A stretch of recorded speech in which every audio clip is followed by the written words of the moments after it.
지역사회 대응 2차 토론회를 시작하도록 하겠습니다. 오늘 2차 토론은 지난 8월 21일 날 있었던 1차 토론의 성과로 만들어졌던 코로나19 울산 비상행동에서 개최하는 두 번째 토론회입니다. 오늘 토론회는 원래 생방송으로 진행을 또 하려고 하다가 기술적인 문제로 녹화로 방영이 됨을 미리 좀 말씀을 드리고요. 오늘 진행되는 2차 토론회는 코로나19 울산 비상행동이 이후에 1, 2차 토론회를 통해서 정책 제안을 만들기 위한 과정으로 계획이 됐고요. 그래서 1차 토론회와 달리 이번 토론회는 패널의 수를 약간 줄여서 6개 단위로 진행을 할 예정이 있습니다. 오늘 토론은 참여하시는 분들은 각자 조금 있다가 자기 발표 시간에 본인 소개를 하고 발표를 해주시면 될 것 같고요. 한 2시간 정도 진행이 되는데요. 발표는 10분 이내로 해주시면 될 것 같고, 나중에 종합토론을 통해서 울산시에 제안할 정책 제안의 내용들을 조금씩 좁혀가는 시간이 되기를 좀 기대해 봅니다. 물론 1차 토론 이후에 우리가 코로나가 지역에 재확산되는 과정을 또 한번 겪었고, 지금 1단계로 완화되긴 했지만 언제 다시 코로나 국면이 다시 또 확산될지 모르는 상황을 좀 감안했을 때 지역사회에서는 어떤 식으로 기존과 달리 이 코로나 시기를 좀 슬기롭게 극복해낼 건가, 또 울산시와 울산 지역사회는 어떻게 대응할 건가를 모아가는 자리이기 때문에 아직까지는 구체적으로 정책이 좀 마련되지 못할 수도 있는데, 그래도 1차보다는 조금 더 진전된 내용으로 만들려고 하고 있고요.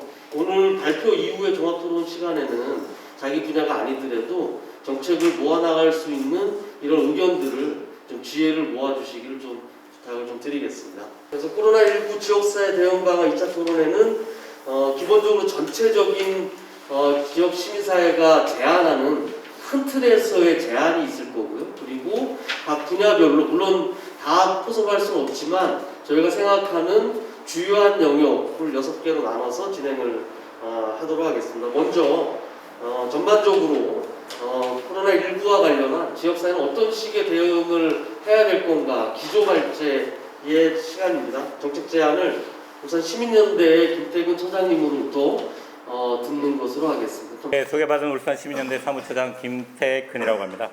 일단 크게 지난 9개월 동안 진행되었던 코로나19 관련돼서 저희가 되짚어봐야 될 얘기들을 한번 좀 점검해보는 시간들이 좀 필요할 것 같고요. 그 속에서 울산시에 대해서 어떤 방향의 정책 제안, 어떤 식의 정책이 필요하다라는 제안식으로 한번 얘기들을 풀어볼까 싶습니다.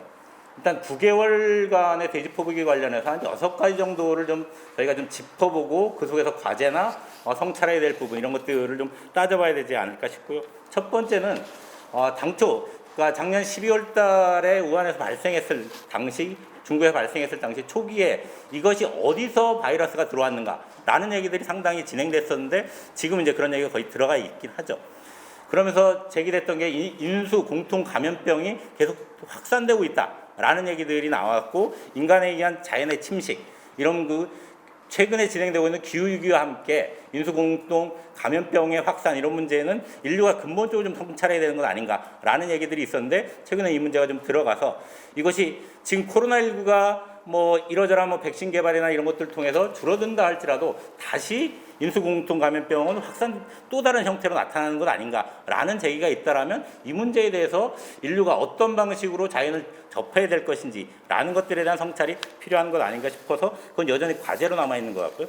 두 번째는 그동안 국가의 역할과 관련돼서, 국가나 정부의 역할과 관련돼서 큰 정부, 작은 정부 이런 여러 차례 논란이 있긴 했었지만, 어쨌든 코로나19라는 팬데믹, 그러니까 대유행을 겪으면서 국가가, 정부가 나서서 방역의 중심, 그리고 재난 지원이라든가 이런 것들의 중심에 서야 되는 것 아니냐라고 얘기하면서 그동안 여러 차례 논란이 되었던 작은 정부나 이런 것들에 대한 논란이 한 차례 좀 종식되면서 정부의 역할과 국가의 역할들이 시민들이 삶 속에서 구체적으로 어떻게 각인되고 있는 이런 성과들이 사실은 좀 되짚어봐야 될 부분 아닌가 싶고요. 세 번째는 정부의 역할, 그중에서 특히나 재난지원금 관련돼서 여러 차례 진행됐던 논란이나 그 속에서 우리가 성찰해야 될 부분도 한번 짚어봐야 될 것 같습니다. 그 1차 재난지원금 논란을 한번 되짚어 보면 3월 초쯤에 그리고 4월 달에 추경을 통해서 이제 1차 재난지원금을 정부가 편성을 하게 되는데 1차 재난지원금을 중위소득 100%로 줄 것인지 보편적으로 지급할 것인지 라는 논란들이 진행되는 가운데 사실은 몇몇 광역자치단체장, 경기도지사라든가 아니면 뭐 경남지사 이러면서 보편 지급들의 얘기들을 진행을 하고 그런 것들을 받아서 정부의 입장들이 보편 지급으로 바뀌면서 사실 재난지원금의 1차 재난지원 같은 경우는 전체 보편 지급으로 그리고 2차에서는 좀 더 고통받는 그리고 고통이 심하다고 얘기되는 특수한 대상들을 통해서 이렇게 진행이 되었는데요.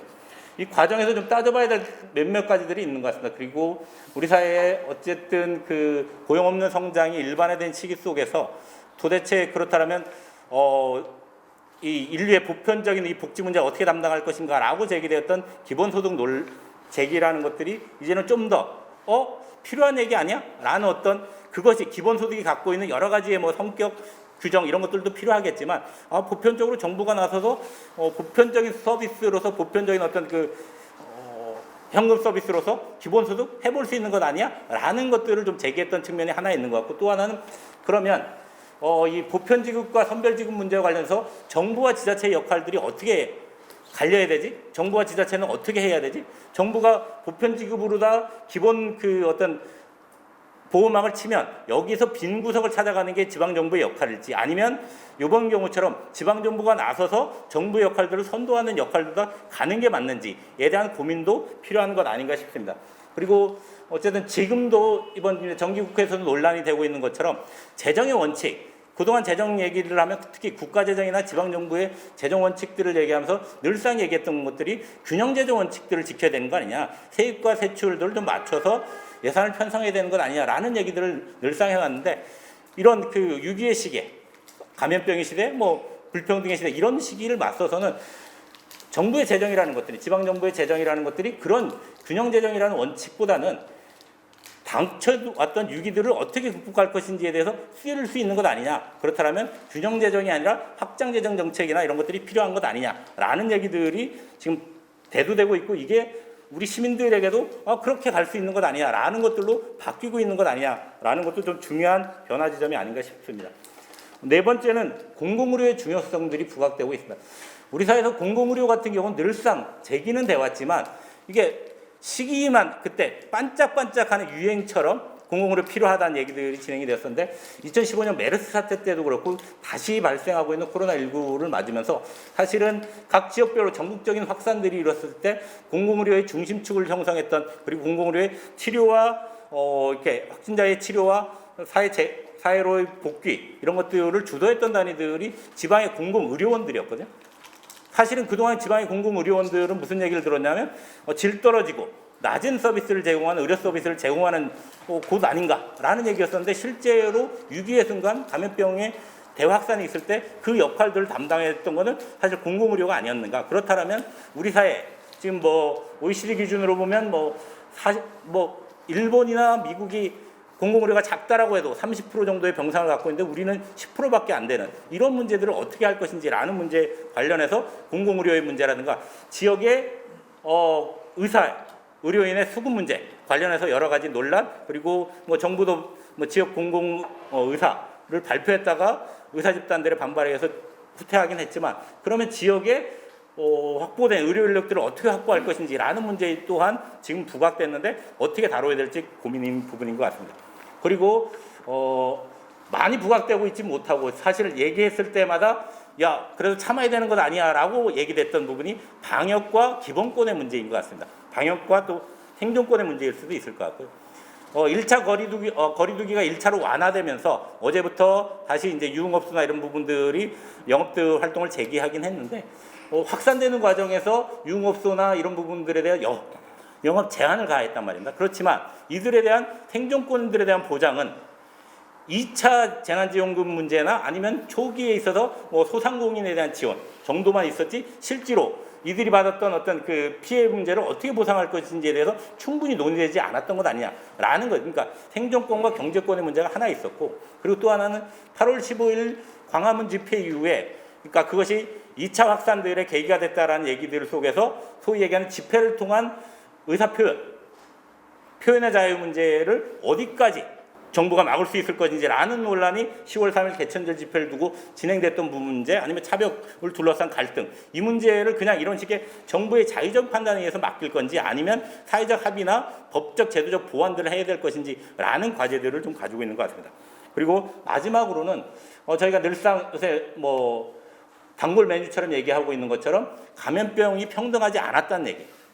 그러니까 모두가 다 누구나 걸릴 수 있었지만, 이번에 대표적으로 그런 거 하니까 트럼프 같은 경우는 VIP 증후군이라고 얘기하는 것처럼 3일 만에, 4일인가요? 4일 만에 퇴원했잖아요. 그러니까 온갖 의료와 이런 것들을 통해서 그러니까 보장을 받으면서 퇴원할 수 있었지만, 실제로 그러니까 그 감염병이 걸렸을 때 치료 문제에 관련돼서의 편차도 존재하지만, 감염병이 가져왔던 여러 가지 사회복지 전달 체계의 붕괴라든가 이런 것 속에서 느끼게 되는 사회적 약자의 고통 문제, 그리고 또 하나는 글쎄요, 지난번 그 방송 때도 그런 말씀 드렸지만, 모두가 아프기 때문에 당신이 아프다는 얘기는 좀 참아야 되는 것 아니야? 라는 속에서 정작 어려운 사람들이 자기 얘기 못하는 문제, 이 감염병 시대에 불평등이 심화되는 문제에 관련돼서 저희가 좀 더 고민을 해야 되는 것 아닌가라는 생각들 크게 한 6가지 정도로 잡아봤는데, 이 이외에도 여러 가지 있을 수 있을 것 같습니다. 그래서 코로나19를 얘기할 때 그냥 그때 당시에 지금 현재의 1단계로 완화된 수준에서 얘기뿐만 아니라,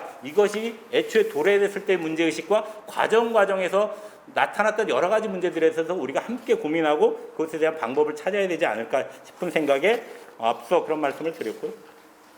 두 번째, 그러면 울산시에 대해서 어떻게 하라라는 좀 제안을 할 것인가, 앞쪽에 얘기했던 것들 근거로 해서, 또는 새로운 얘기들 근거로 좀 말씀을 좀 드려보겠습니다.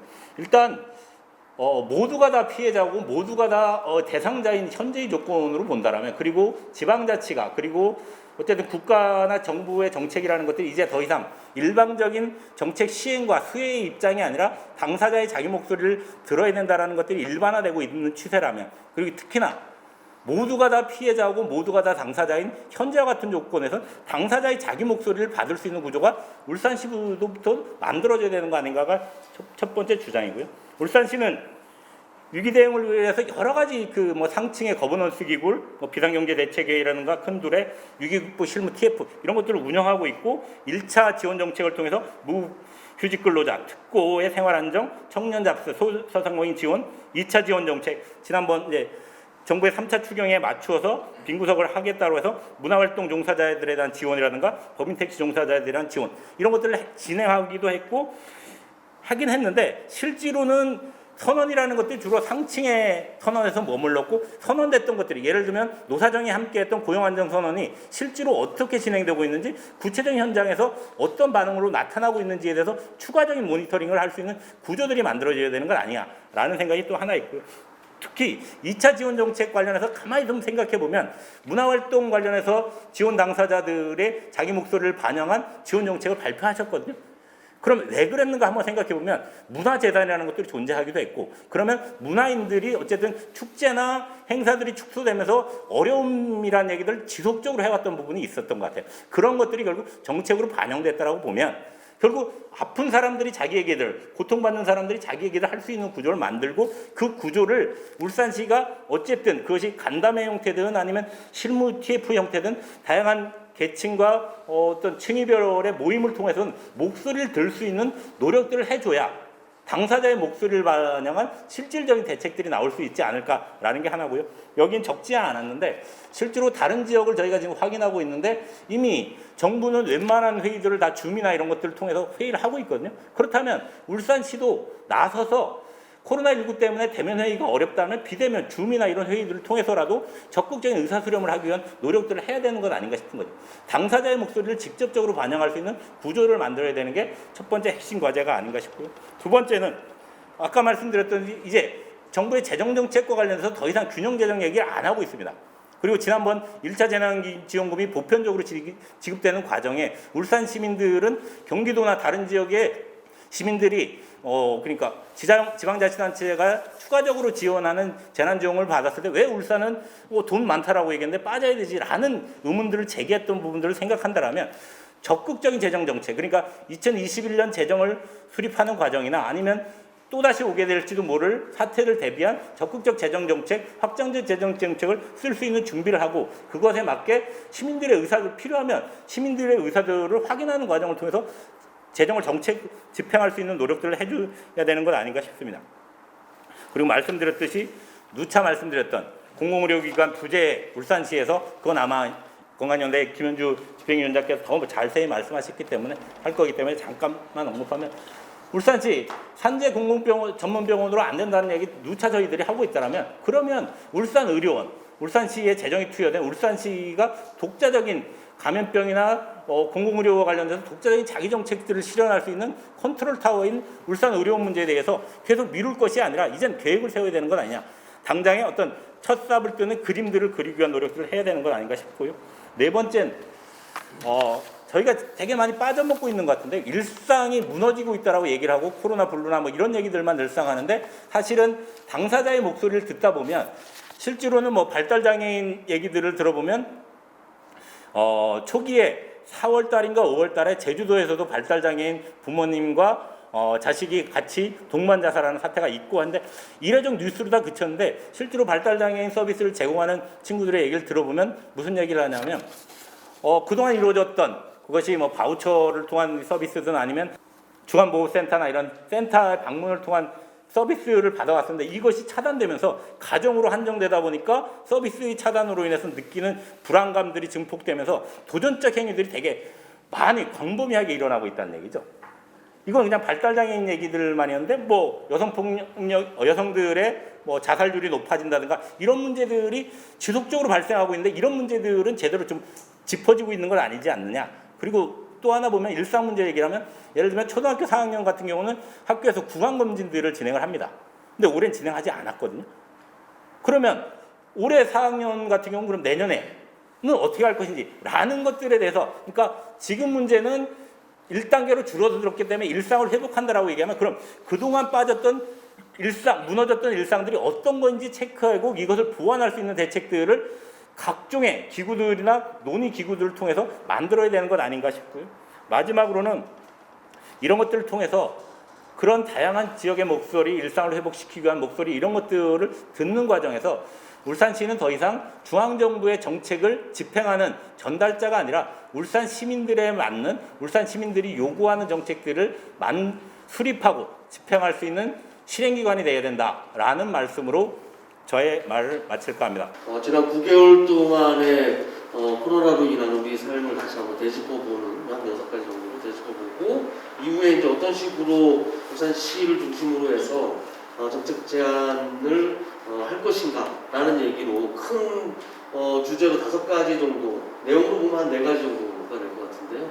4가지 카테고리로 제안을 좀 해주셨고 이 얘기는 조금 더 구체적으로 한 발 더 토론을 통해서 좀 보완하는 걸로 하고 토론 시간에 좀 얘기하도록 하겠습니다. 뭐 얘기하셨던 것 중에 그 당사자의 목소리를 반영한 구조 뭐 이런 부분은 좀 더 구체적인 어떤 구조가 좋을지 이런 것은 좀 토론이 좀 필요하지 않을까 이런 생각이 좀 들고요. 6개 분야로 진행이 됩니다. 아마 제안하셨던 이 4개의 분야하고 좀 맞추어서 진행이 되겠는데 가장 중요한 거는 아무래도 공공의료 지금 이 코로나 시대에 맞는 울산이 워낙 취약하기 때문에 이 부분을 어떻게 보완할 건지 아마 모두의 관심사가 아닌가 싶습니다. 그래서 건강연대 집행위원장 김현주 집행위원장님으로부터 패널 발표 첫 번째 발표를 좀 듣도록 하겠습니다. 안녕하세요. 저는 울산건강연대 집행위원장 김현주입니다. 오늘 제가 말씀드릴 내용은 울산시 코로나19 감염병 대응과 대응 대책과 울산의료원 설립인데요. 먼저 그러면 현재 울산시가 어떻게 그 코로나19에 대한 그 환자를 관리를 하고 있는가를 살펴보겠습니다.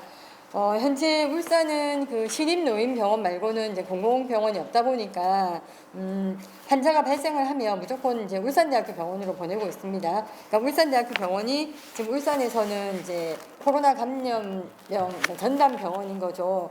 그런데 이제 그 울산대학교 병원 상황을 보면 81병동이 총 그 병상이 37개인데요.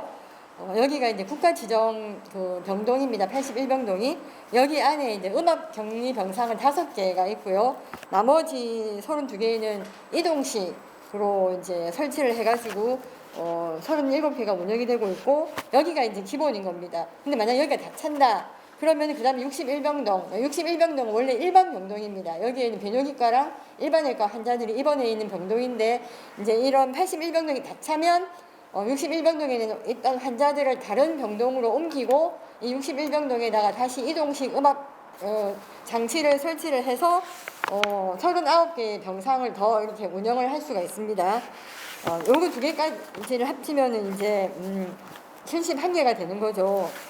그러고 나서 이제 71병동은 만약 61병동까지 다 찬다. 그러면은 이제 71병동은 원래 그 울대병원 내에 있는 뭐 노동자들이나 의료진이나 아니면 울대병원에 원래 입원해 있던 환자들 중에서 코로나가 의심되는 환자가 있으면 따로 격리를 하기 위해서 마련해 놓은 공간이에요. 근데 여기까지도 이제 그 울산 시민들에 위해서 이렇게 오픈하는 걸로 되어 있습니다. 그래서 세 개를 다 합치면 103명입니다. 사실 우리 얼마 전에 막 하루에 5명, 6명, 7명씩 막 나올 때 61병동까지 거의 사가지고 지금 71병동을 여냐 마냐 이런 상황이었거든요.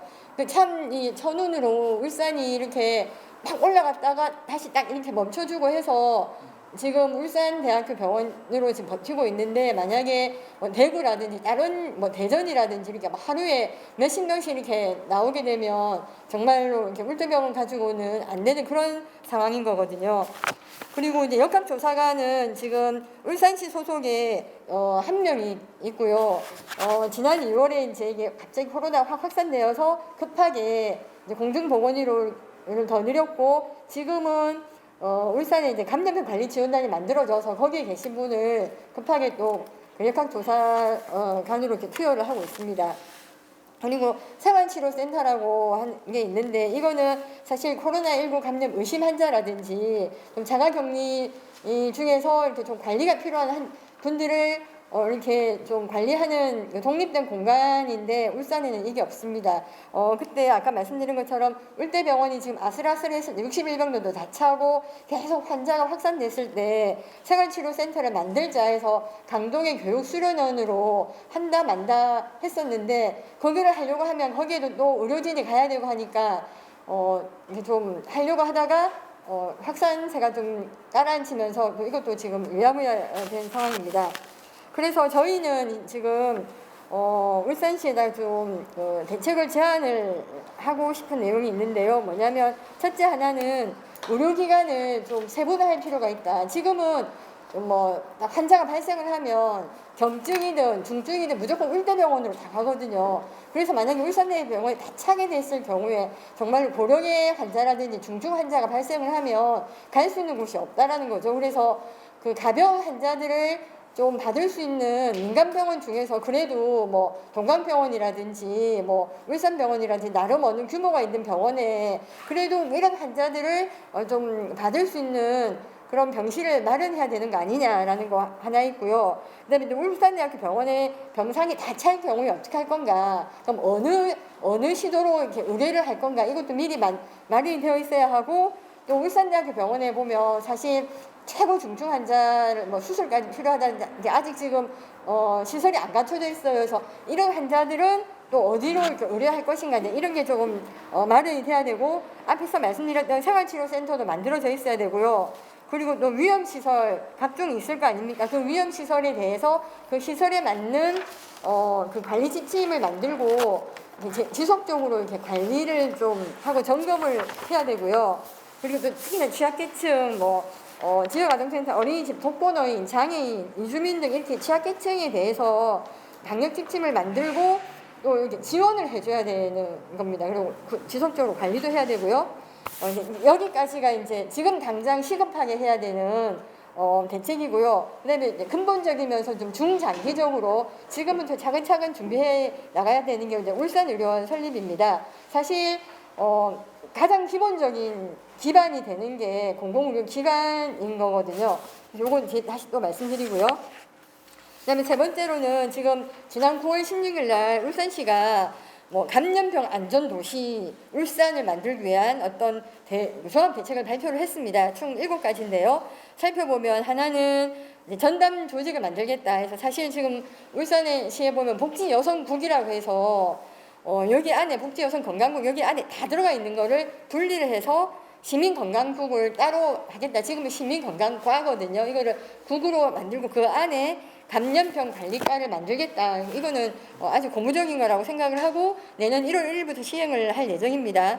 그리고 두 번째는 이제 지역 거점 감염병 전담병원의 기능 보강 및 확충인데요. 그러니까 한마디로 말하면 울대병원에 사업비를 86억 8천만 원 이제 내년까지 이렇게 들여가지고 감염병 전담 하이브리드 수술실 중환자실 병상이 지금 2개인데 이걸 11개로 그리고 아까 그 격리병상 음압 격리병상이 지금 5개밖에 없는 거를 총 9개로 확대하는 걸로 해서 지금 86억 원으로 이렇게 투자를 하겠다. 여기 보면 국비랑 좀 이렇게 나뉘는데요. 이게 하나 있고요. 그다음에 세 번째는 감염병 관리 지원단하고 공공보건의료 지원단을 설치 및 운영하겠다. 이거는 지금 이미 감염병 관리 지원단은 8월 30일부터 운영을 하고 있고 공공보건의료지원단은 10월 중에 출범을 할 예정인데 문제는 이거 2개가 다 지금 울대병원에 위탁을 되어 있는 상황입니다. 그리고 이제 네 번째는 국민안심병원 운영 강화해서 이제 만약 호흡기 환자가 오면 그냥 이게 뭐 기침을 한다 이러면 코로나인지 아니면 일반 환자인지 잘 모르니까 어쨌든 호흡기 환자가 오면 다른 질환자들하고 분리를 해서 이렇게 운영을 하는 병원이거든요. 이게 울산시 내에는 이렇게 병원들이 지금 7개 병원으로 운영이 되고 있는데 이걸 좀 더 강화하겠다라는 거고요. 그다음에 정신질환자 신종 감염병 전용 격리병상을 이제 20병상을 마련하겠다. 국비를 이제 신청받아가지고 마련하겠다라는 거고, 그다음에 이제 울산시립 노인병원에다가 이제 리모델링을 하겠다. 근데 사실 이거는 알고 봤더니 그 공모사업에 국토부의 공공건축물 그린 리모델링 공모사업에 신청해가지고 이게 당첨이 되어서 울산시내 9개의 공공건물이 해당이 되더라고요. 그러니까 그 중에 하나인 거예요. 그래서 거기 안에 뭐 이런 환기장치라든지 난방장치라든지 뭐 에어샤워 이런 걸로 설치를 하겠다는 겁니다. 그리고 이제 산재병원에다가 뭐 공공의료 기능을 확충하겠다. 이렇게 7개를 발표를 했어요. 근데 이제 여기 살펴보면 어떤 게 이제 문제점이 있냐면 여기 보시면 뭐 1번의 그 시민건강국을 만든다는 거 말고는 거의 대부분은 이게 국가 정책인 거예요. 예. 국비를 지원받고 감염병 관리 지원단, 공공보건의료 지원단도 이게 지금 국가에서 하고 있는 거거든요. 국민안심병원이 마찬가지고 정신질환자 이것도 마찬가지고 이게 그래서 정말로 울산시가 독자적으로 울산 시민의 현실에 맞는 어떤 현장에 기반한 어떤 그 아주 작더라도 좀 세밀한 정책을 같이 좀 시행할 필요가 있다라는 거 하나고요. 그다음 두 번째는 울산 의료원이 없는 상황에서 감염병 관리 전담병원, 감염병 관리 지원단, 공공보건의료 지원단 하는 모든 공공보건의료 정책이 다 지금 울산대학교 병원으로 다 가 있습니다. 그러니까 그럴 수밖에 없는 거는 저희들도 인정을 하는데요. 그러면 이게 어제 오늘의 일이 아니라 사실은 아주 오래 전부터 몇 년 전부터 국가에서 이렇게 어떤 정책들을 만들면 이제 다 울산에서는 그냥 손쉽게 울대병원에다가 다 줬거든요. 사실은 우선은 울대병원에 주더라도 근본적으로는 울산의 공공병원을 만들기 위한 마스터 플랜을 가지고 있어야 되는데 그런 건 아예 생각을 안 하고 그냥 국비 받으면 12 매칭을 해가지고 그냥 계속 울대병원에다가 두고 있는 겁니다. 그리고 이제 신인노인병원을 그린 리모델링을 한다는 거를 지금 이게 감염병 관리 정책으로 넣어놨는데 사실 이거는 아까 보시다시피 이거 전혀 해당 사항이 없는 거거든요. 그리고 산재 전문 공공병원에다가 공공의료 기능을 확충한다고 하지만 구체적인 내용도 없고 산재병원은 특수목적병원인데 이 병원 자체가 물론 그 격리병실을 몇 개를 만들 수는 있지만 여기가 전담병원으로 감염병 전담병원으로 될 수는 없는 문제입니다. 그리고 제일 큰 문제는 계속 말씀드렸지만 이제 공공병원 설립에 대한 마스터 플랜이 없다라는 게 가장 큰 문제거든요.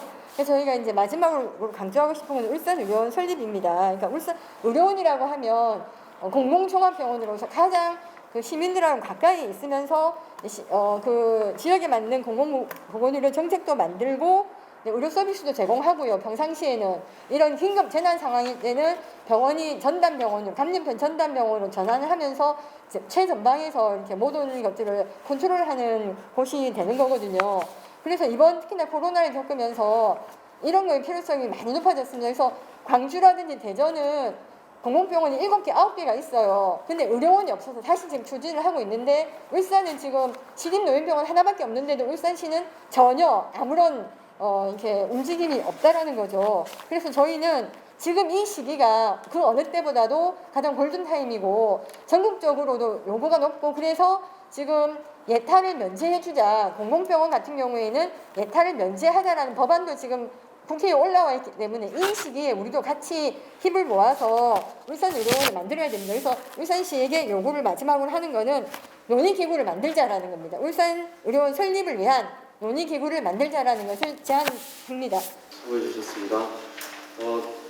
약간 야박하게 시간을 들어서 죄송한데요. 그래도 어쩔 수 없는 게 제가 해야 될 일이 그거밖에 없어서 계속 하도록 하고요. 지금 그 1차 때 이어서 지금 울산의 공공의료의 아주 척박한 이런 현황을 간략하게 얘기를 해주시고 4개의 단기 과제 그리고 1개의 장기 과제를 제안을 해주셨습니다. 그리고 울산시가 발표했던 9월 16일 발표했던 종합대책에 대해서 어떤 문제가 있는지를 제안하시고 다시 한번 그 문제점을 좀 지적을 해 주셨습니다. 제안하셨던 4개의 단기 과제와 1개의 장기 과제는 종합토론을 통해서 약간 더 내용을 보충하는 것으로 이렇게 했으면 좋겠습니다. 다음은 그 기후위기 관련한 얘기입니다. 코로나19 관련해서 아무래도 뭐 이게 그 환경에 대한 문제를 빼놓고 갈 수 없는 얘기이기 때문에 1차에 이어서 2차에서도 기후위기 관련한 얘기를 중요한 분야로 선정하고 오늘 발표를 준비해 주셨습니다. 우선 코로나19와 지역사회 대응 방안 2차 기후위기 분야 정책 제언을 울산 환경운동연합 사무처장인 이상무처장님께서 해주시겠습니다. 네, 울산 환경운동연합 사무처장 이상무입니다. 제가 좀 편하게 할게요. 1차 토론 때 과연 이제 코로나19와 환경 문제, 특히 이제 기후위기에 어떤 연관이 있느냐, 그런 주제로 발제를 하면서 저도 제가 생각했던 거, 상식적으로 생각했던 것보다 훨씬 광범위하고 또 이제 직접적인 이런 것들까지 있구나라는 거를 깜짝 놀랐어요. 그래서 이제 오늘 2차 토론에서는 직접 연관이 있을 수도 있고, 뭐 간접적인 영향권에 들어갈 수 있는 그런 환경적인 측면, 그게 어떤 게 있을까. 그래서 사실 제가 이것을 아주 깊이 있게 고민하지는 못하고, 환경운동을 하면서, 그리고 또 우리가 이제 기후위기 비상행동이라는 단체를 만들면서 어떤 일을 할 것인가, 이런 고민을 해왔던 연장선상에서 쭉 이제 좀 나열식이기 때문에 이 제목만 나열한 것 같긴 합니다만은 이후에 우리가 이제 울산시나 정부에 정책 제안을 한다라면은 뭐 이 중에서 실현 가능성이 있거나 또 이제 시급한 이런 내용들을 취사 선택해서 정책 제안에 포함하면 되겠다라고 생각을 했습니다. 그래서 이 중에 대부분 이제 울산시나 각 그 구군청에 해당되는 내용이긴 하지만은 어떤 건 이제 법령을 제정해야 되는 경우는 이제 중앙정부에 해당된다라고 할 수 있겠고요.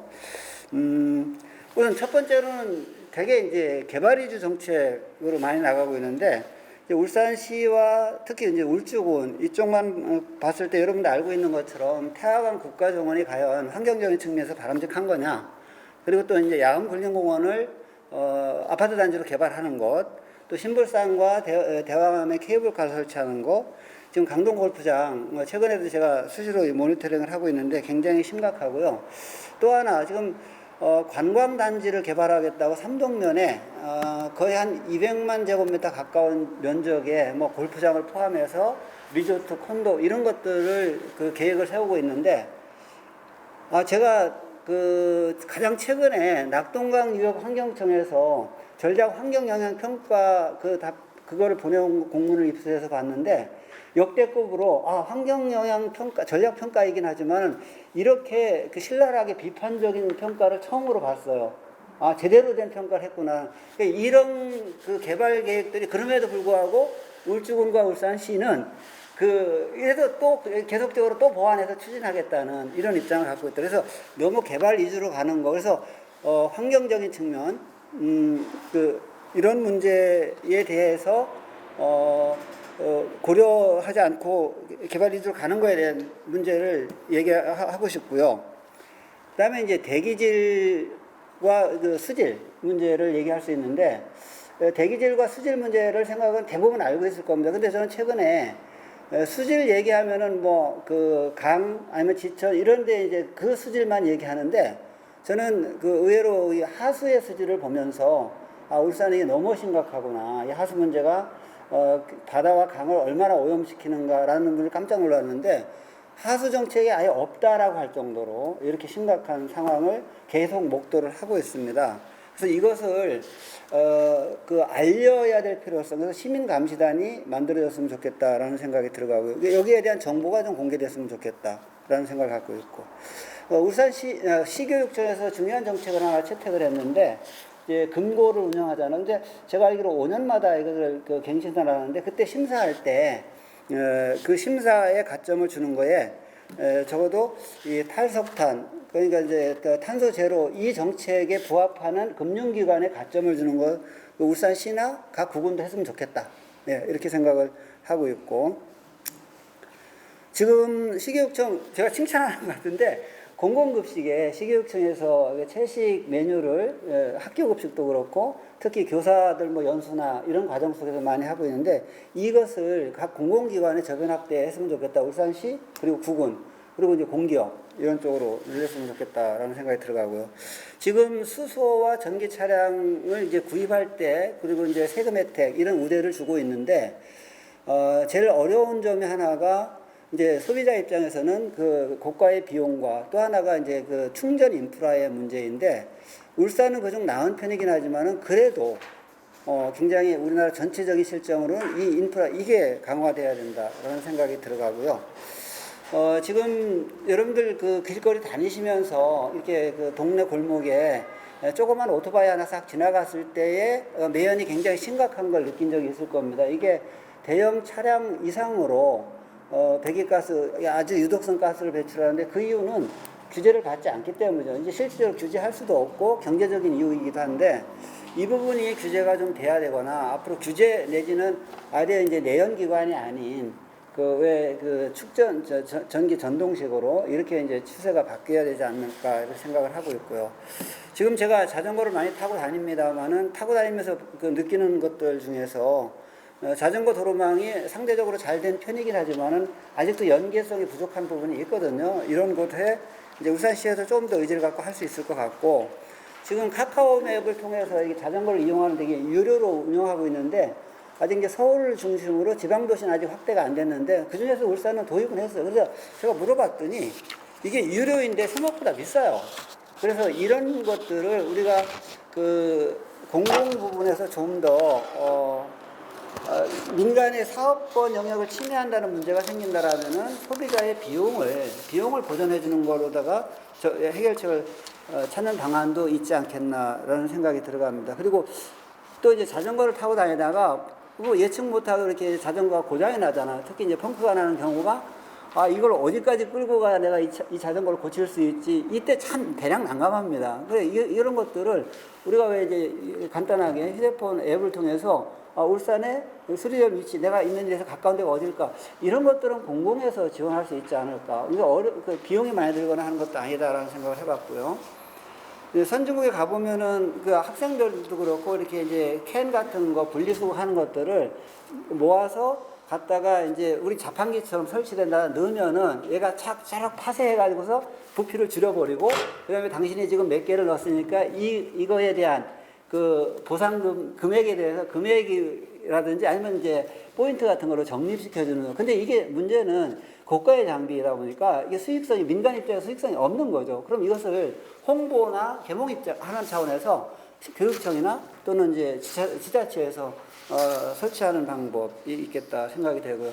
지난번에도 말씀을 드렸는데, 우리가 분리수거 열심히 하는데 되게 보면은 분리수거 뭐 이렇게 깨끗이 다 종류별로 해놨을 때 수거업체에서 수거 차량에 한꺼번에 그냥 다 쏟아 넣어버려요.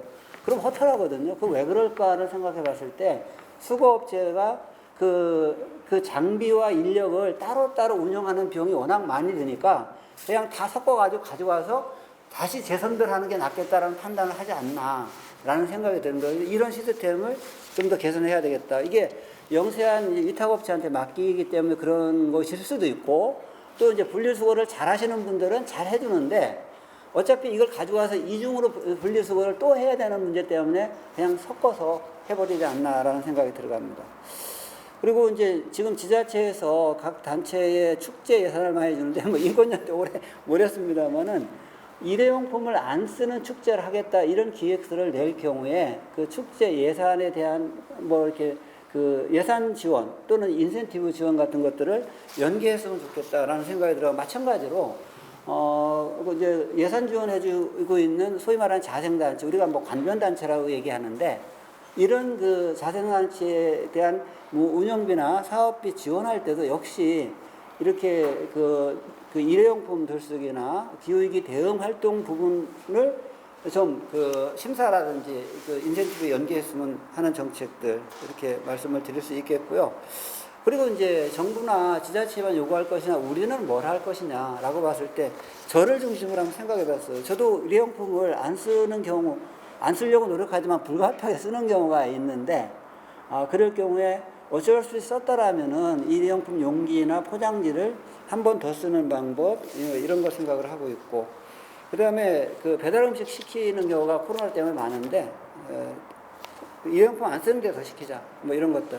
마지막으로 그 제가 하수 문제를 얘기했는데, 이 하수 문제 같은 경우에 생각 없이 자기도 모르게 그냥 우수관로에다가 오수를 버리는 경우가 있을 겁니다. 노후된 아파트 베란다에서 세탁기를 돌리면 그런 현상이 나타나거든요. 그런 거. 그리고 이것을 이제 시민 커뮤니티가 좀 활동을 하면 좋겠다. 맘카페 파워가 굉장하더라고요. 이런 분들이 정보 공유라든지 또는 이제 이렇게 추천하고, 또 이제 나쁜 업체는 불매운동하고, 이런 것들을 한번 생각해 봤으면 좋겠다라고 정리를 했습니다. 이상입니다. 내용을 그 정부와 지자체와 또 개인의 역할을 나열식으로 쭉 제안을 해주셨습니다. 그래서 이 제안된 내용들이 뭐 전부 다 우리가 소중하지 않은 것들은 없는데, 울산시에 제안할 울산 그 코로나19 울산 비상행동의 제안 내용에 어떤 부분을 좀 할 것인지는 같이 논의를 해서 좀 좁혀 가야 되지 않을까 라는 생각이 들고요. 뭐 서울시가 그 앞서서도 얘기했던 것처럼 서울시에서 그 시민총회 이런 걸 해가지고 정책을 30개로 줄여서 그걸 이제 시민 그 토론을 거쳐서 10개로 해서 이제 푸시를 하는 뭐 이런 방식들도 있었는데, 우리도 어떤 식으로 할지는 아마 이후에 더 고민을 해봐야 되겠지만, 제안하신 이런 그 다양한 얘기들, 이런 그 나열식으로라도 정책이 좀 구체화되는 것들을 좀 더 선정하고 그 선정된 주제를 좀 더 이렇게 좀 다듬는 작업들이 후속으로 좀 이어졌으면 좋겠다라는 생각을 좀 갖습니다.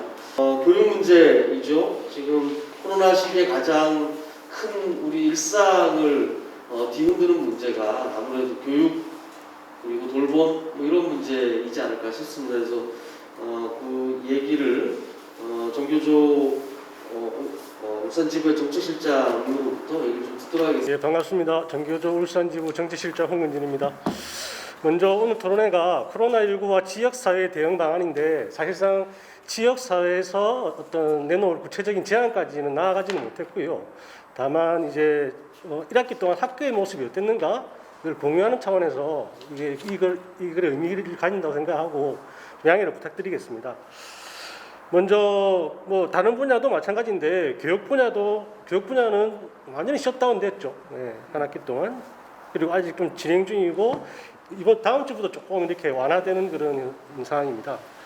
교육부 같은 경우에는 원격 수업, 그 다음에 밀집도 권장 조절하는 거, 이걸로서 대응했는데 과연 그것들이 어떤 영향을 미쳤는가 살펴볼 건데요. 일단 미리 말씀을 드리자면, 비대면으로 인한 학습 격차의 불평등, 이것이 현장으로 드러나고 있고요. 그 다음에 학교에서 배우는 학습의 일상까지 이렇게 불평등으로 이어진다, 심화되고 있다는 것들이 조사 결과로 여러 제출되고 있습니다.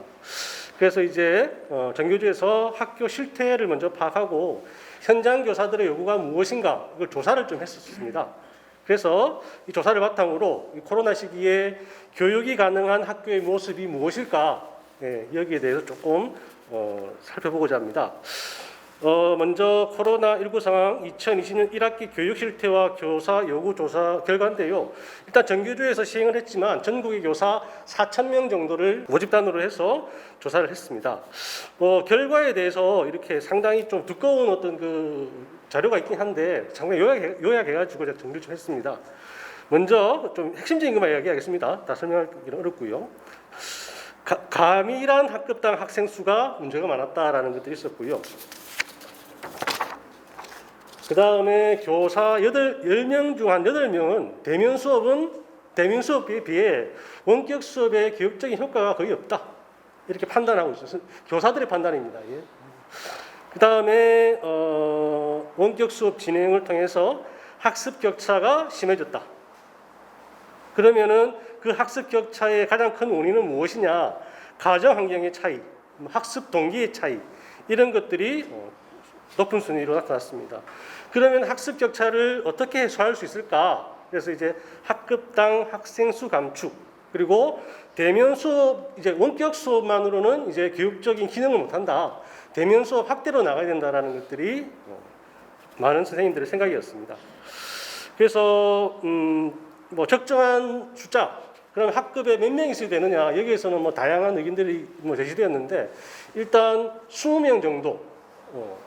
교실이 20평이거든요. 그래서 한 평에 한 명 정도, 이 정도 수준에서 하면은 물리적인 거리두기도 가능하고 방역도 가능하겠다라는 판단이고, 뭐 15명까지 내려야 된다라는 그런 뭐 이야기도 있습니다. 그 다음에 행정 업무 같은 경우에는 이제 학교가 원래 기능이 이제 학생 가르치고 배우고 상담하고 교사와 학생들의 시간이 많아야 되는데 행정 부분이 일이 많이 찾아가다 보니까 계속 누적되어 왔던 문제인데 코로나 시기로 인해 가지고 더 조금 이렇게 더 좀 이제 부담으로 좀 드러났던 것 같고요. 그래서 조금 이제 교사들의 결론입니다. 수업 일수, 수업 시수 좀 가감하게 감축해야 되고, 그다음에 학급당 학생 수 감축을 위한 교원 증원, 뭐 교사 수를 늘려야 된다, OECD 수준을 늘려야 된다라는 것들이 의견이었습니다. 그러면 좀 더 구체적으로 비대면 수업의 문제점이 뭐가 있었는가? 일단 다양하게 진행할 수 있는 수업의 형태가 있지 않습니까? 토론 수업이라든지 학생의 활동 중인 수업은 거의 불가능합니다. 그래서 교육 목적을 달성하기가 상당히 어려운 부분이 있었고요. 그리고 피드백, 뭔가 오고 가고 이래야 되는데 뭐 어떻게 보면은 그 기술상의 한계도 있겠지만 뭐 준비라든지 지금도 우리가 방송으로 지금 토론을 진행하고 있지만 좀 어느 정도 한계가 좀 있지 않습니까? 예, 그런 것처럼 그런 한계가 좀 있었습니다. 그다음에 가장 큰 문제는 아까 말씀드렸다시피 학습 격차에 따른 학습 불평등이 심화된다는 점이 되겠습니다. 그러니까 어떻게 보면 초등학교 같은 경우에 가장 이게 민감하게 드러나는데 옆에서 학습을 보조해 줄 수 있는 사람이 있느냐 없느냐에 따라 가지고 이게 상당히 크게 이제 학습 격차로 이어지거든요. 그래서 집에 부모님이 계시고 이걸 챙겨주는 학생들 같은 경우에는 이제 학습이 이제 되는 것이고요. 이게 보장되지 않으면은 방치되는 거겠죠. 예, 그런 부분이 상당히 크게 나타난다고 볼 수 있겠습니다. 그 다음에 얼마 전 서울의 초등학교 같은 경우에는 원격 수업 기간임에도 불구하고 방과 후 활동을 이렇게 빌미로 해가지고 사실상 등교 수업을 진행했어요. 그러니까 서울의 특정 초등학교 같은 경우에는 실제 그냥 등교 수업이 됐던 것이죠. 여기서도 이제 좀 불평등이 드러나는 부분이 있었다. 그래서 학생들의 사교육이 훨씬 강해지는, 사교육의 효과가 좀 강해지는 것들이 좀 드러나고 있습니다. 그래서 소득 수준에 따른 학습 격차가 좀 가시적으로 이렇게 지금 보이고 있다라고 말씀드릴 수 있겠습니다. 그 다음에 그러면 학력만 문제냐? 학생들의 일상까지 다 흔들어 놨다고 볼 수 있겠습니다. 학습 이외에 학생들의 수면, 식사, 사회관계, 정서적인 측면까지 이제 불평등으로 드러나고 있는데, 예를 들어서 학교에서 급식을 안 하니까 좀 통계적인 결과가 있는데 좀 제가 첨가하지는 못했는데 식습관 차이, 불규칙적으로 하는 것이죠. 이것도 마찬가지죠. 집에서 부모님이 있어가지고 이 케어가 가능하냐. 그래도 급식이라도 있으면 정시에 제때에 좀 질 좋은 식사 이런 것들이 보장되는데 그것이 이제 불가능했다라는 이야기고요. 그래서 이제 식습관 변화를 보면은 이제 좀 저소득층일수록 편의점 음식이나 패스트푸드 이런 음식을 많이 먹고요. 그 다음에 좀 이제 일반 집은 이제 집밥, 소위 말해 집에서 이제 밥을 챙겨 먹으니까 한식으로 이렇게 먹게 되는 식습관의 어떤 질적인 차이 이런 것들이 벌어진다라는 것들을 또 보여줍니다. 그 다음에 이제 뭐 학생들과 친구들끼리 만나지 못하는 과정들 속에서 어떤 정서적인 그런 측면에서의 어떤 좀 어려움 이런 것들은 지금 당장에 드러나지 않더라도 장기적인 관점에서 상당하게 20대가 되었든 30대가 되었든 나이가 좀 들었을 때까지도 아마 영향을 미치지 않았을까. 이 시기 아주 중요한 시기이기 때문에 조금 초등학교에서 이런 부분들이 상당하게 좀 민감하게 드러나는 것 같습니다.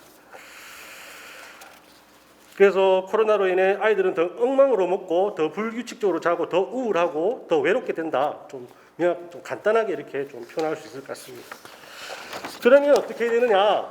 학습과 안전을 보장하는 대면 수업으로 전환해야 되겠습니다. 그 대안으로 이제 제시했던 것들은 이제 아까 말했던 학급당 학생 수가 너무 많다. 줄여야 된다. OECD 기준으로도 지금 상당히 높거든요. 그래서 이 시 코로나 시기도 대응하고 또 미래의 어떤 교육 여건을 좀 향상시키기 위해서 해야 된다는 이야기도 있습니다. 일단 교실 내 물리적인 거리두기가 좀 필수적이겠다라는 생각이 듭니다. 그래서 이제 등교 수업이라든지 그 다음에 원격 수업, 상담과 생활 교육이 온전하게 이루어질 수 있으려면은 학급당 학생 수 20명이 좀 필요하다라는 이야기고요. 근데 지금 정부에서는 그 학령 인구 감소를 빌미로 해가지고 교원을 지금 줄이고 있거든요. 서울 같은 경우에도 올해 1,000명 정도가 줄었습니다. 근데 교육부의 설명이 납득이 되지 않는 게 울산 지역 변동추이 있지 않습니까? 아래 표가 있는데 그걸 보면 아는데 전국 상황과 거의 유사합니다. 보시면 초등학교, 중학교, 고등학교 학생 수 추이를 보시면은 큰 차이가 없습니다. 이게 변화에 뭐 급별로 약간의 차이가 있긴 한데 중학교 같은 경우에는 오히려 더 늘어나고요. 뭐 그렇습니다. 그래서 큰 차이가 없다라고 이제 봐지는데 정부의 그 분석이 학급 학령 인구가 감소한다라는 것들이 좀 납득하기 힘들고요. 그래서 울산 지역 같은 경우는 사실상 학령 인구 감소가 정체기에 들고 있습니다. 그래서 학령 인구 변인 이런 것들보다는 지금 코로나 시기이기도 하고 또 미래의 또 교육 좀 조건을 이제 개선한다는 측면에서 학급당 학생 수 감축이 좀 필요하다. 그래서 교원 수급 정책에 계속 줄일 것이 아니라 좀 늘려야 된다. 이 기회에 OECD 좀 수준으로 줄여야 한다라는 것들이 입장이고요. 일단 뭐 나머지 뭐 교원 1인당 학생 수 산정할 때 조금 뭐 이거는 이제 통계적 국가가 내놓은 통계하고 좀 이렇게 뭐 저희가 이제 내놓은 통계하고는 차이가 있습니다. 저희는 OECD 기준으로 하는데 국가는 또 국가 무슨 통계가 있거든요. 그다음에 아까 말씀드렸던 학교 행정 업무 제로화. 아까 말씀드렸다시피 교사들이 수업과 상담, 생활교육 이런 부분에 좀 교육 본연의 활동에 좀 집중해야 되는데 그런 것들이 조금 코로나 시기에 업무까지 겹침으로 인해 가지고 물론 많이 걷어냈어요. 그것도 뭐 교육부에서 걷어준 것은 아니고요. 나름대로 저희가 요구하고 싸우고 해서 업무를 줄였던 것이거든요. 그런 부분에서 좀 선제적인 좀 작업을 필요하겠다. 그래서 오늘 제안된 내용들이 사실상 교육청 차원에서 할 수 있는 어떤 한계가 있습니다. 예. 어떻게 보면 범국가 차원에서 이렇게 움직이게 되는 것들도 있고 행정부에서 해야 될 것도 있고 의회에서 해야 될 것도 있습니다. 물론 20명 법제화 법안도 지금 올라가 있는 상황입니다. 그래서 조금 이 부분에 집중해서 제가 말씀을 드렸고요. 조금 이제 울산 그 지역의 상황에 맞게 대응할 수 있는 부분들은 제가 구체적으로 좀 제안을 못했고 나중에 좀 보완해서 토론 과정에서 좀 제안해 주셨으면 좋겠습니다. 네, 지금 정책 제안과 세 분의 발표를 들었는데요. 마지막 발표는 교육 문제였습니다. 마지막에 교육청 차원에서 할 수 있는 기본적 한계가 좀 존재한다 이렇게 말씀을 하시긴 하셨지만 그래도 이런 그 법과 제도를 바꾸는 이런 것뿐만 아니고 진짜 교육청 차원에서 어떤 관점으로 대응할 건가는 또 그 여지가 있는 거고.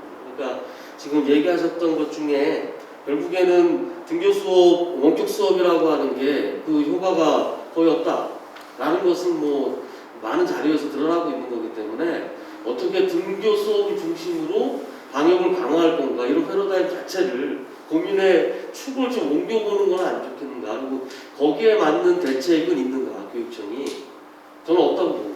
그래서 지금 원격 수업을 어떻게 잘할 건가에 대한 대책으로 지금 일관하고 있는 상황인데 그게 안 된다는 건 너무나 뻔히 알고 있지 않습니까? 그럼 이런 부분을 방향을 한번 틀어서 고민해보고 지역 차원에서 교육청 차원에서 무엇을 내놓을 수 있을까 고민하는 시점이 이제 돼야 되지 않을까라는 생각을 좀 갖습니다. 위험에 노출된 규정교육 노동 현안에 대해서 김정아 민주노총 울산지역본부 정책국장님을 박수로 모십니다. 반갑습니다. 김정아입니다. 일단 그 코로나19 관련해서 경제 위기 상황이기 때문에 서서히 이제 이 경제 주체들 간에 특히 자본과 노동 간의 이제 대격돌이 이제 벌어지는 상황에 실제 여기서 이제 현 정부와 정권과 정치 집단들이 어떻게 이합집산해서 또 이제 하반기에 어떤 이 그 대립전선이 생길 건지가 지금 아주 상당히 이제 긴장 국면이 올라가는 상황이고요. 그런 부분에서 저희는 이제 정책적인 측면에서 특히 제도 개선,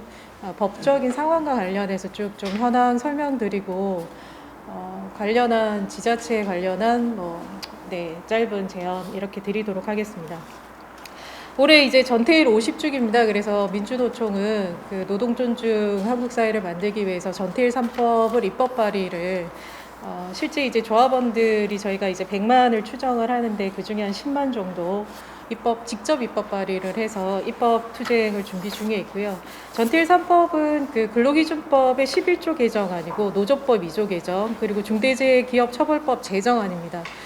실제 한국이 이제 노동 관련 법안들이 마련되어 있고 노동 상권이 보장되어 있습니다만 5인 미만 사업장이 그 한 300만이 넘거든요. 300만 명이 넘는데 이들은 전혀 법적인 그 보호를 받지 못합니다. 그리고 특수고용 노동자들이라든가 이렇게 해서 또 한 200~300만 정도가 실제로 노조할 권리, 노동상권을 보장을 받지 못하고 있는 여전히 전태일 열사가 산하하시고 50년이 지났지만 아직도 이제 열악한 처우에 있는 노동자들의 권리를 보호하기 위한 제도적 장치가 너무나도 미비하다는 지점에서 민주노총이 전태일 3법 그 개정 투쟁을 지금 준비하고 있습니다. 그래서 그리고 이제 울산에서 워낙 이제 현대중공업의 산재 사망 사고나 이런 것들이 너무 비일비재하고 코로나로 이제 사실 돌아가신 분들보다 산재 사망자가 너무나도 많고 이 문제에 너무 우리 한국 사회가 무신경했고 그래서 이런 부분에서 좀 사회적 여론이 이제 중대재해를 일으키는 기업에 대한 처벌을 좀 강화하는 법안들을 만들려고 하고 있는 상태입니다. 그래서 조합원들도 같이 했지만 어쨌든 지역사회에 계신 분들 같이 해주셔가지고 저희가 지금 이제 준비 중이고 현재 국감을 시작하고 있고 이 국감에서 지금 이제 여러 가지 이제 노동 관련 개혁안들이 올라가고 있는 상태입니다.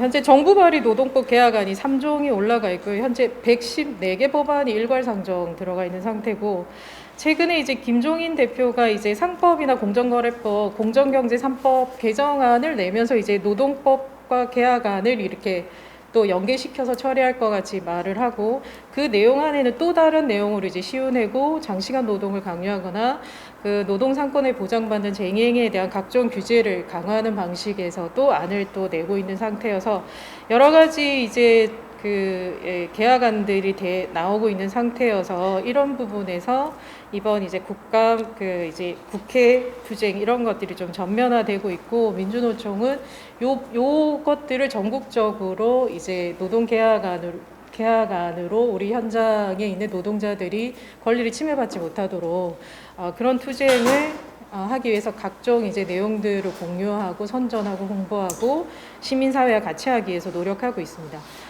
그런 부분에서 하반기가 쭉 진행될 예정이고요. 이거는 뭐 이제 현재 정부 여당은 뭐 특후노동자 적용 일부 확대, 그다음에 이직 전 24개월 중 뭐 12개월 보험료 납부자 실업급여 지급 등 고용보험법 정부 개정안 확정, 뭐 연내 처리 방치, 뭐 이런 것들이 쭉쭉 또 이제 코로나 관련해서 사회안전망 관련 법안들이 나오고 있는데 여러 가지들이 뒤섞여서 이제 하반기에 돌아갈 예정이고 관련해서 실질적으로 노동개혁을 막기 위해서 좀 노력해야 된다. 이게 지금 조직 내 긴장이 상당히 높아지는 상태입니다. 이게 전국적 상황에서 울산 지역도 같이 가는 상황이고요. 울산 지역에는 현재 코로나19와는 조금 별개의 여러 가지 이제 현안 투쟁 사업장들이 많이 있습니다. 그래서 그 부분에서 사업장 현안 문제 투쟁을 위한 다양한 이제 투쟁들을 전개하고 있다는 얘기는 지난번 1차에도 말씀드렸고 계속해서 지금 현재 진행 중이다. 이렇게 말씀드릴 수 있습니다.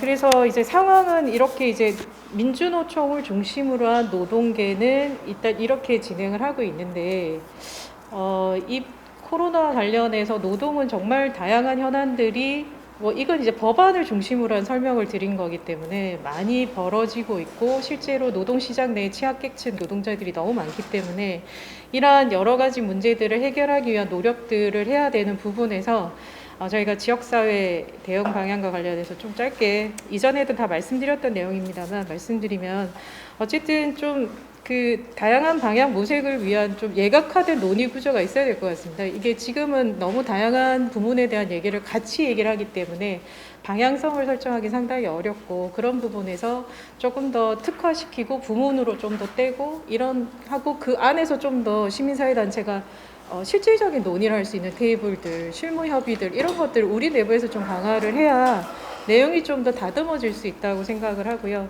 특히 이제 민주노총은 이제 진보정당과 이제 공동연대 이런 것들을 하고 있기 때문에 진보정당과 공동의제를 마련해서 지금 워낙 의제들은 산적해 있기 때문에 이것들 중에서 어떻게 지역사회 공론화하고 좀 더 집중할 사업들을 확장할 건가 이런 부분에서 좀 진보정당과 논의는 하고 있지만 아직 이렇게 뭔가 이렇게 같이 이렇게 아직 뭔가 이렇게 큰 뭔가 마련됐다는 느낌은 없어요. 너무 의제들이 다양하게 각자가 하고 있어서 그래서 그런 부분에 대한 것들이 좀 빨리 모색이 돼야 되고 최근에 그 직장갑질 119 이런 데서 이제 비정규직들 실태 조사하고 사실 데이터들이 좀 나오고 있고 상공회의소나 이런 데서도 사업장 데이터들이 나오는데 이제 오픈하기 어려울 정도 좀 부실한 데이터들은 많이 있는 것 같아요. 그래도 그런 데이터가 지금 현재 상황을 그래도 우리가 인식할 수 있는데 기반이 되는 것들이어서 그런 지역사회 노동 실태 데이터가 필요한데 저희가 생각할 때는 어쨌든 저희가 이제 2018년도에 조례 제정을 요청을 했고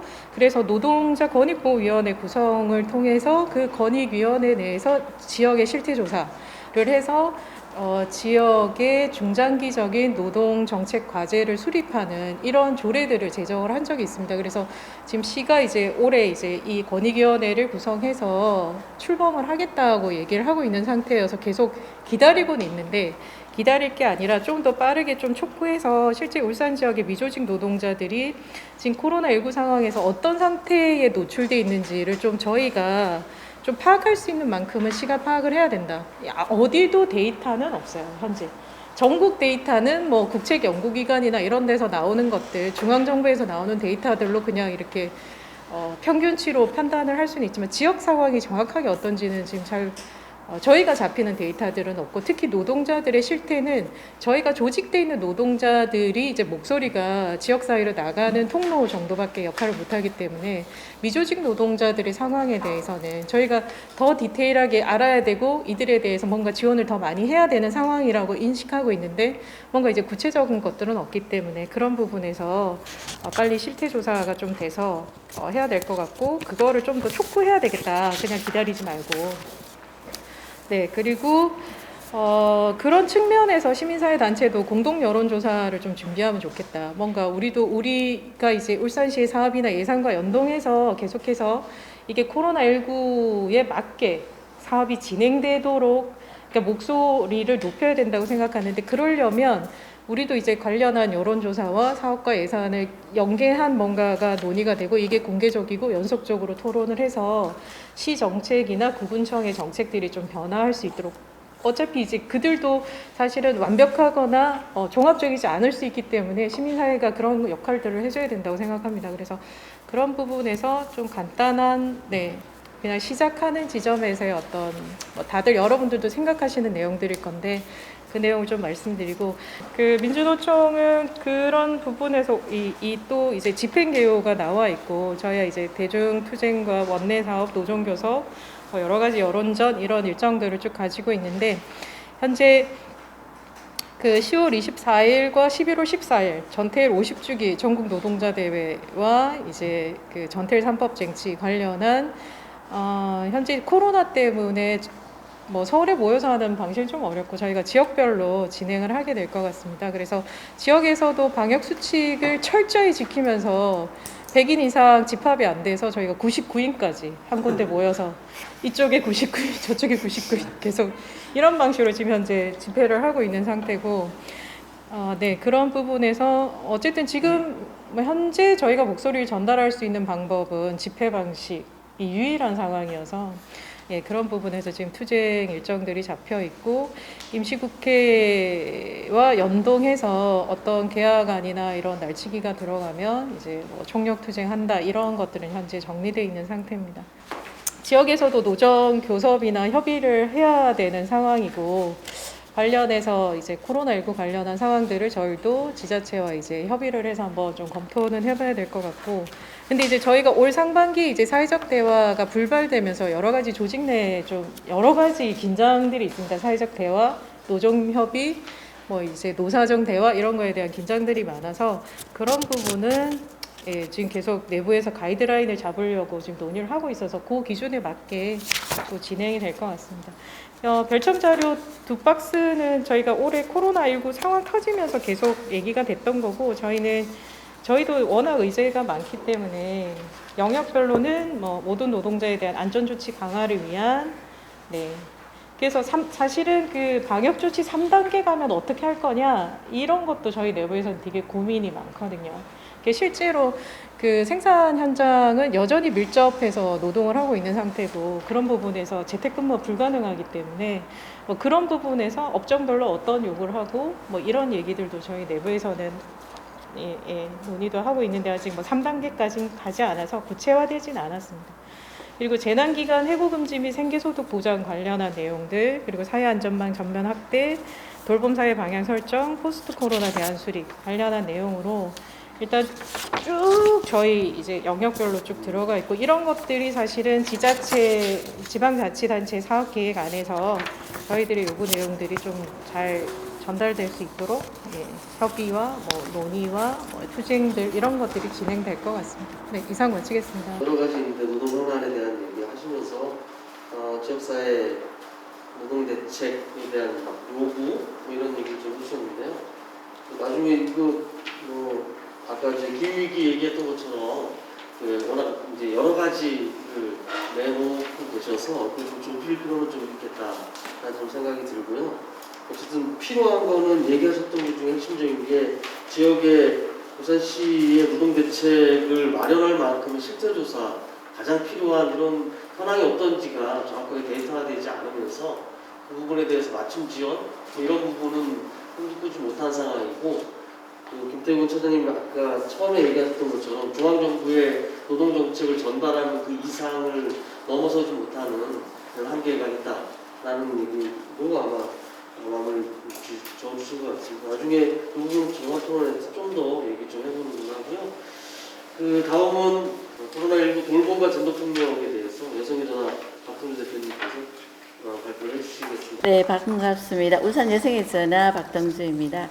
저는 오늘 돌봄과 젠더 폭력에 대해서 말씀드릴 건데, 돌봄 영역이 너무나 방대하고 커서 이 시간에 돌봄 영역을 제가 이렇게 하기는 굉장히 어렵다는 생각을 했어요. 그래서 돌봄 영역을 조금 축소를 시켰고, 젠더 폭력에 대해서 말씀을 드릴 거고, 돌봄 영역은 따로 논의가 필요하지 않나 이런 생각을 많이 해봤습니다. 그리고 지금 돌봄 영역이 워낙에 심각한 상황이다 보니 정부나 지자체에서 이 관련해서 정책들을 좀 내놓고 있더라고요. 정책들을 좀 살펴봐야 될 것 같고요. 위기는 항상 성차별을 심화시킨다라고 마리아 홀츠버그가 말을 하였듯이 코로나 시대에 여성의 고용은 불안하다 못해 위기에 직면해 있고, 특히 돌봄 노동자들은 더 심각합니다. 또한 사회적 돌봄 시스템의 붕괴로 일상적 돌봄뿐만 아니라 공적 돌봄까지 여성에게 가중되고 있는 실정입니다. 그러다 보니 그런데 지금 대부분의 정책이 고용 유지와 소득 지원에 집중되어 있으며, 기존의 재난 대응 시스템과 정책 매뉴얼, 정부 주도의 구조로는 이러한 재난에 대해서 젠더에 나타나는 문제에 대해서는 대응을 할 수가 없으며, 오히려 코로나19 극복을 위해 달려가는 상황에서는 더욱더 축소되고 비가시화되고 있는 것이 현실이고, 성평등은 오히려 후퇴하고 있는 실정입니다.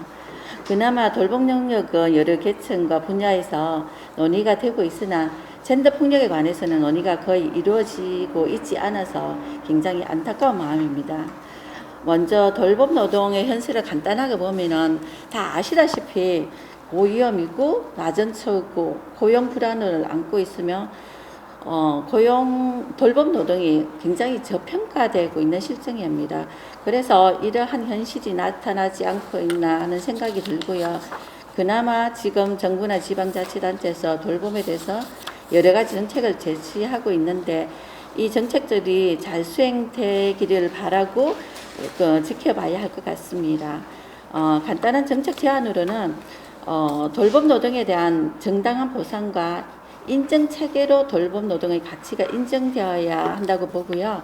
그리고 돌봄 노동자들이 지금 겪고 있는 어려움을 직접 울산시가 조사를 하고 이를 바탕으로 해가지고 차별 없는 돌봄 서비스라든지 원스톱 돌봄 정보 시스템 구축, 면대면 돌봄 방안 수립이라든지 학습별 불급인 해소 방안 등을 수립 등을 정책을 수립해야 된다고 보고 있습니다. 그 다음에 가정폭력을 중심으로 한 젠더폭력 현황을 살펴보면은 코로나19로 인해서 공적 영역에서의 활동이 축소되다 보니까 사적 공간이 가정에서의 생활 시간이 크게 증대함에 따라서 가정 내에서 폭력이 발생할 가능성이 높아지고 학대와 통제가 더욱 심화될 수 있는 것에 대해서 국제사회에서는 우려를 표명하고 있습니다. 그리고 여러 국가에서 가정폭력 증가가 보고되고 있으나 가정폭력 피해자는 지원 요청을 하기도 어렵고 지원 또한 더욱 어려워진 현실입니다. 이 시대에는. 그리고 우리나라의 가정폭력 신고율이 워낙 낮기 때문에 가정폭력 신고율 등으로 가정폭력의 증가를 확인할 수는 없는 상황이긴 한데 현장에서는 가정폭력이 증가되고 있는 것을 체감을 하고 있습니다. 그리고 더 심각한 문제는 지금 신체적인 폭력이 없는 정서적인 폭력인 경우 폭력으로 인식이 되지 않는 경향이 굉장히 많이 존재하고 있고요. 강력한 사회적 거리두기 실천 정책에 있어서 외출도 어렵고 재택을 하고 있는 상황 속에서 피해자는 이렇게 신고를 할 수 있는 선택지가 굉장히 제한되고 지원이 제한되고 있습니다. 그리고 더 심각한 것은 코로나19 상황에서 면접 상담이 중단이 되고 전화 상담으로 이루어지는 경우가 지금 굉장히 많이 발생을 하고 있었고요. 이러한 전화 상담만으로는 개입하기 어려운 부분이 굉장히 많이 존재를 하고 있습니다. 그리고 가해자가 재택근무를 하고 있는 상황에서 전화 상담 역시 피해 신고를 할 수가 없는 그러한 상황이어서 피해자들이 많이 고립이 되고 있는 상황입니다. 그럼에도 불구하고 사회적 거리두기 정책 실시로 여러 차례 상담소가 휴관이 되었습니다. 그래서 이러한 젠더폭력 현안에 대한 개선 방향으로 몇 가지를 요청을 하겠는데요. 이러한 젠더폭력의 개선 방향을 정책으로 수립을 할 때 성인지적 관점의 정책 대응이 꼭 필요하다는 것을 말씀드리고 싶습니다. 일반 정책은 가정폭력은 굉장히 친밀한 관계에서 일어나는 폭력이기 때문에 일반 정책으로는 이게 해결이 불가능합니다. 그래서 여기에 꼭 성인지적 관점의 정책 대응이 필요하다고 보고요. 그리고 여성 노동이나 폭력 피해 여성 인권 지원이나 여성 정책 등에 대한 울산시의 대책 논의 구조로 진행되는 성인지 관점의 코로나19 대응 체계가 마련되어야 한다고 봅니다. 그러니까 지금 이러한 재난 대응에서 매뉴얼이 없습니다. 정부에서 내려오는 매뉴얼은 있지만 지자체의 이게 현장에 대한 매뉴얼이 없기 때문에 상담소라든가 시설이라든가 이런 지원단체에서는 각자가 알아서 처리해야 되는 그러한 실정입니다. 그래서 이런 매뉴얼이 꼭 필요하고 그 매뉴얼 안에 밑에 이러한 개선 방향이 다 들어갈 수가 있다고 보는데요. 첫 번째로 보면은 이렇게 중단된 면접 상담을 대체할 수 있는 전화 상담이라든지 화상 상담을 활성화할 수 있는 구조가 되어야 된다고 보고요. 이러한 인프라가 구축이 되어야 합니다. 그리고 이러한 시기에 긴급피난처가 지금 운영이 되고 있는데, 긴급피난처 같은 경우는 독립된 공간이기보다는 다인으로 공동생활로 이렇게 운영되고 있습니다. 그래서 확진자가 발생할 경우 대책이 없습니다. 그래서 긴급피난처인 경우 이런 일시를 제공할 수 있는 환경 개선이 시급히 필요하고요.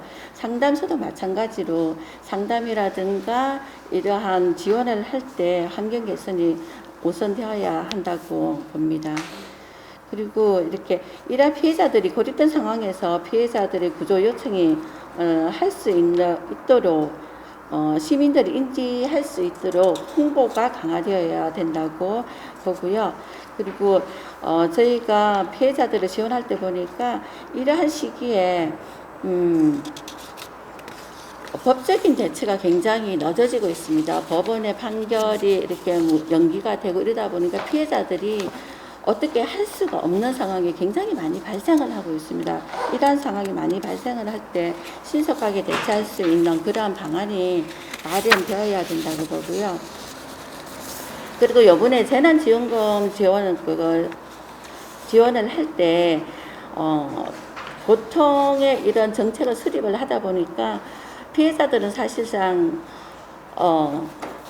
이혼이 되어 있는 경우도 있지만 이혼이 안 되어 있는 상황에서 집을 나와서 피신을 하고 있는 상황인데, 이때는 어떻게 재난지원금을 받을 수 있는 방법이 굉장히 어려웠습니다. 그래서 여성단체에서 항의도 하고 이래서 뒤에 힘들게 받기는 하였지만, 이러한 재난지원금 지급이라든지 경제적 지원을 할 때 성인지적 접근을 통해서 지원을 해야 된다고 보고 있고요. 그리고 이러한 젠더폭력 위기 관리를 모니터할 수 있는 지원단체와 경찰 간 유기적 협력이 강화되어야 된다고 봅니다. 지금도 이러한 유기적 협력을 하고 있는데 많이 부족한 실정이기도 하고요. 이러한 위기 상황에서는 더 강화가 되어야 된다고 보고, 그리고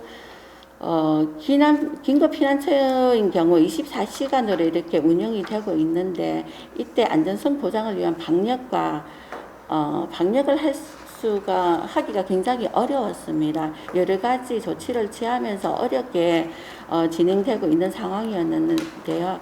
그래서 이를 위해서 사회적 공공의료화 대책이 굉장히 요청이 되고 있으며, 또한 더 심각한 문제는 현장 상담 인력들의 인권도 많이 고려되어야 되는데, 이 부분은 지금 거의 고려가 되고 있지 않는 심각한 상황입니다. 그래서 종사자들의 처우 개선도 심각한 상황으로 이게 개선 방안으로 넣어야 된다고 생각을 합니다. 예, 여성 부분 돌봄 영역이 워낙 심각하기 때문에 특별한 논의가 좀 필요하다는 말씀과 젠더 폭력을 중심으로 해서 얘기를 좀 해주셨습니다. 그래서 지금 재난 시기에 울산에 맞는 성리적 관점의 매뉴얼 이런 부분이 좀 부재함으로써 나타나는 다양한 사례들, 예컨대 긴급피난처라든가 상담의 문제라든가 이런 부분이 지금 다 정상적으로 이루어지지 않음으로 인해서 가정폭력에 대한 적절한 대처가 지금 되고 있지 않다. 이건 빨리 보완이 필요한 게 아닌가 이런 말씀을 좀 해주셨고, 몇 가지 제안들을 좀 해주셨습니다. 토론에서 좀 더 보완하는 걸로 하고요. 마지막입니다. 코로나19 재난 대응 울산시의 적극적 정책 전환이 필요하다라는 제목으로 진보당 강석수 위원장님께서 발표를 해주시겠습니다. 당연한 말씀이지만 재난에 대처하는 대응은 재난 수준에 맞게 이루어져야 된다는 것을 다시 한번 말씀드리고, 지금 방역과 관련해서는 이제 우리나라가 굉장히 잘하고 있다고 평가를 받고 K 방역 이렇게 이제 불릴 정도인데, 과연 그러면 사회 안전망 구축은 어떤 수준인가에 대해서 좀 근본적인 성찰 검토 이런 게 필요하다고 생각합니다. 그래서 K 방역의 성과에 걸맞는 K 사회 안전망 구축이라는 어떤 개념으로 접근할 필요가 있다고 생각하고, 예전에 우리가 돌아보면 IMF를 금을 모아서 매우 잘 극복했다고 이야기를 했는데, 결과적으로 남은 것은 비정규직 천국이고 극단적 사회 양극화의 길을 열었는데, 이 국면이 지나가면 바이러스는 잡았지만 사람들의 삶이 무너졌다고 하면 도대체 우리 사회가 어떻게 되겠는가에 대해서 우리가 심각하게 고민해 볼 필요가 있다고 생각합니다. 그래서 그런 기준으로 좀 접근해야 된다고 생각하고, 울산 지역의 논의이기 때문에 이제 울산시의 대응과 관련해서 여러분들이 이미 제기를 하셨지만, 울산시의 재난 정책은 확고한 철학이 없고 당사자의 긴밀한 어떤 조사와 협의가 없고 민간과 충분한 협의가 없는 산무 정책에 대해 이렇게 조금 가혹하게 평가를 할 수 있다고 생각합니다. 이게 이제 지난 4월에 1차 재난지원금 지급 현황을 한국경제신문에서 이제 집계한 것을 제가 본 것인데, 울산시는 사실은 그냥 정부가 하는 것 말고는 따로 독자적으로 특별히 한 것이 없다는 것을 알 수가 있고, 37쪽의 그 표 2번을 봐도 몇 개 지자체가 또 2차 재난지원금을 독자로 고민하고 있는 것에 비해서 울산시는 따로 고민이 없습니다. 38페이지를 보시면은 38쪽 위에 보시면은 울산시 예산 중에서 사용하지 않고 남은 예산, 우리가 보통 이제 순세계 잉여금이라고 표현을 하는데, 순세계 잉여금 평균이 순세계 잉여금으로 남아서 추경으로 편성한 예산이 1,200억입니다. 평균. 그래서 이 정도의 평균 예산이 이제 남았다는 이야기죠. 그걸 그 다음 예산으로 썼다는 이야기고, 그 다음에 울산시 기금 중에서 울산시 전체 기금이 1조 2천억 정도가 되는데, 여유자금으로 예치되어 있는 금액이 1,000억 정도가 됩니다. 그리고 39쪽에 보면 이제 문화예술 사업, 축제 등을 코로나로 하지 못해서 남은 예산이 36억 정도가 있습니다. 그럼 이런 것을 놓고 보면은 37쪽 아래 다시 돌아와서 표 3을 보시면은 37쪽 아래 순세계 잉여금이 원래 얼마 남을지는 이제 정확히 좀 판단하기는 어렵지만, 못해도 500억은 가용하고 문화예술 사업으로 36억이 남았고, 각종 기금 중에서 1,000억이 있고 제9호 기금 중에서도 47억이 남아 있습니다. 그래서 그걸 추정을 해보는 것이지만, 울산시가 지금 긴급하기 때문에 지금 당장 긴급 예산을 써야 된다고 하면 최소 1,600억 정도를 동원할 수 있는 여력이 있다는 이야기입니다. 그럼에도 불구하고 재정 이야기를 하면서 구체적 대책을 안 세우고 있는 것이죠. 그래서 이런 것을 근거로 해서 34쪽 다시 토론 자료집으로 돌아오면, 울산시가 긴급 재난 예산을 편성하고 확대할 여력이 있다는 것입니다. 물론 이런 이야기를 하면 울산은 잘 남으면 잘 모아가지고 내년에 쓸 겁니다 이렇게 이야기하면, 그럼 평소하고 똑같이 하는 거기 때문에 재난 시기의 예산 집행 원칙과는 전혀 안 맞는 것입니다. 늘 그렇게 하는 것이기 때문에. 자영업자를 포함해서 지금 어려운 사람들에 대한 당장의 어떤 적극적인 대책 안 하고 내년에 일관적으로 하는 것처럼 한다면 달라진 것이 없다는 것입니다. 그렇기 때문에 저희는 이제 코로나 재난 위기 극복을 위한 예산 편성 원칙을 근본적으로 새로 세워야 될 필요가 있다 이렇게 이제 생각을 하고, 관련해서 여러 좋은 말씀들을 하셨지만 저희도 이제 몇 가지를 제기를 해보면 34쪽 아래입니다. 첫 번째는 평소 하던 거 다 하면서 예산이 없다고 하면 사실 말이 안 되는 것이기 때문에, 지금 당장 사람들의 삶을 지키는 것과 관련되지 않은 예산은 필요한 순위를 정해서 과감하게 중단해도 됩니다.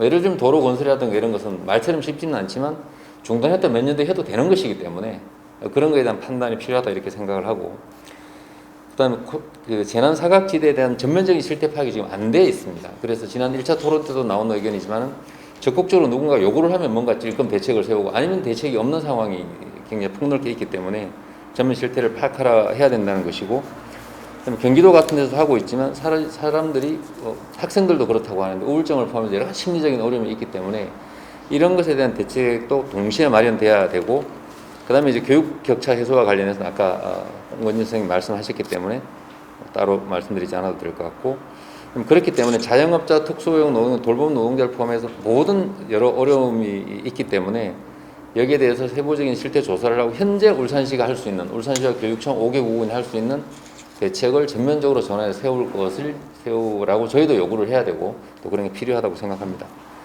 그 다음에 코로나19로 집행되지 못한 예산은 관련 당사자에게 지급돼야 된다고 말씀드릴 수 있는데, 앞서 말씀드렸던 것처럼 문화예술 예산이 36억이 남았습니다. 밑에 각주 5번에 달아놓은 것처럼 문화예술인들이 굉장히 어려움을 겪고 있는데 36억이 이미 남아있고, 울산시에 등록한 문화예술인 1,300명인데 이분들한테 매달 50만 원씩 6개월을 지급해서 39억이면 되는 돈이거든요. 그럼 이런 거는 기준만 정하면 시와 시의가 노력하면 바로 할 수 있는 일이기 때문에, 이건 사실은 이건 철학과 의지의 문제라고 저는 이제 봅니다. 그 다음에 이제 코로나19 울산 행동에서도 이런 요구를 하게 되겠지만은, 당사자들과 아까 김태근 의원님 처음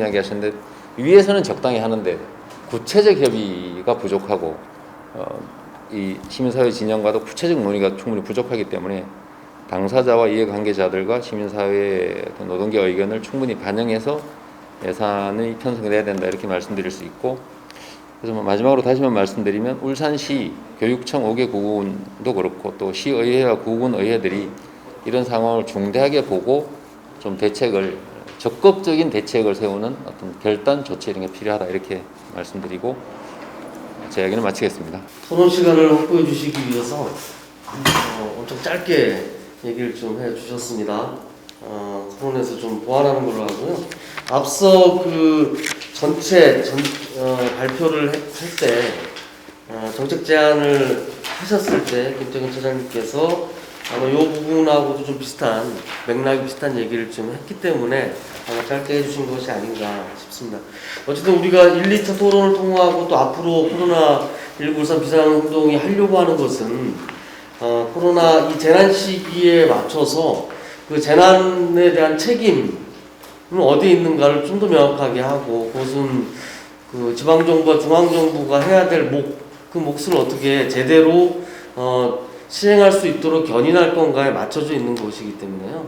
다시 한번 모아서 우리의 이 주장이 좀 이렇게 효과적으로 전달될 수 있도록 조금은 더 압축시킬 필요가 있지 않을까 생각이 들거든요. 지금 혹시 여기서 배제됐던 오늘 6개 주제로 나눠서 얘기했던 것 말고도 다른 영역도 있을 수가 있는데 그 부분은 다른 기회에 좀 논의해서 포함시키는 걸로 하고 이걸 마치는 걸로 하겠습니다.